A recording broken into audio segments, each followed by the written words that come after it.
এলবিডিএস নিয়ে কথা বলবো, খুব ইম্পর্টেন্ট। তো আমি কিছু নোট করছি, দেখতে পাচ্ছেন এখানে কিছু নোট আছে এলবিডিএস। চলবে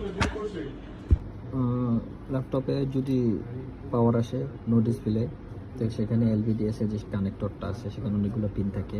সেখানে এলইডি বিডিডি ভোল্টেজ থাকে 19 ভোল্টেজ, তারপর বিএস একটা ভোল্টেজ থাকে 3.3, এলসিডি ভোল্টেজ থাকে 3.3, ক্লক একটা সিগন্যাল থাকে, ডাটা একটা সিগন্যাল থাকে, এবং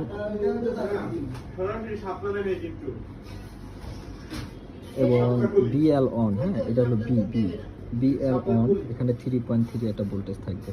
তো বিএল অন মানে ডিসপ্লে অন, এখানে 3.3 থাকবে। এখানে পুরো ডিটেল দেওয়া আছে, হ্যাঁ, পুরো বাইশ। তো আমি পিন নিয়ে এখানে 3টা ভোল্টেজ নিয়ে কাজ করবো। এলইডি ভিডিডি এখানে 19 ভোল্ট থাকবে, এবং এলসিডি ভিডিডি এখানে 3.3 ভোল্টেজ থাকবে। এখানে 3.3 ভোল্টেজ থাকবে।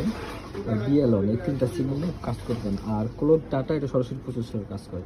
তো আমার কাছে কিছু ডাটা আছে, এটা নিয়ে আমি আপনাদের ডেস্কটপে দেখাবো। চলুন, এখানে তো দেখতে পাচ্ছেন এখানে একটা ডায়াগ্রাম আছে। এটা দেওয়া আছে 6 নং 7 নং পিন 3.3 ভোল্টেজ থাকবে। এটা একটু ওপেন করি। হ্যাঁ, এটা একটা তো এখানে দেখতে পাচ্ছেন 1 2 3 1 2 3 এই তিনটা এলইডি ভিডিডি, এখানে 19 ভোল্ট থাকবে। তারপরে আরেকটা সিগন্যাল আছে, এখানে হচ্ছে গিয়া মানে এলসিডি ভিডিডি কানেক্টর। হ্যাঁ, এলসিডি ভিডিডি কানেক্টর এখানে, সরি এলসিডি ভিডিডি কানেক্টর এখানে থাকবে 19 ভোল্ট। হ্যাঁ,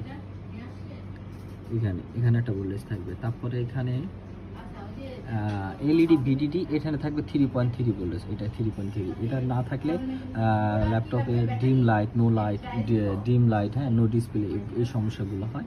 এখানে আরেকটা সিগন্যাল আছে যেটা খুবই ইম্পর্টেন্ট, আরেকটা সিগন্যাল না কাজ করবে। এইখানে দেখতেছেন ডিসপ্লে এন, এই যে DISPOFFN আর ইমেজ PEM 6 আর 7 নম্বর পিনে 3.3 ভোল্টেজ থাকবে।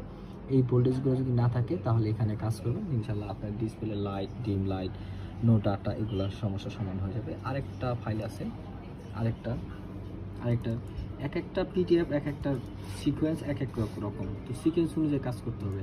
তো যে এটা ডিসপ্লে লগ করছি আমি, একটু নোট রাখছি।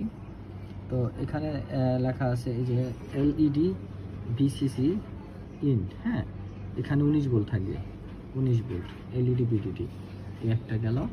তারপরে আছে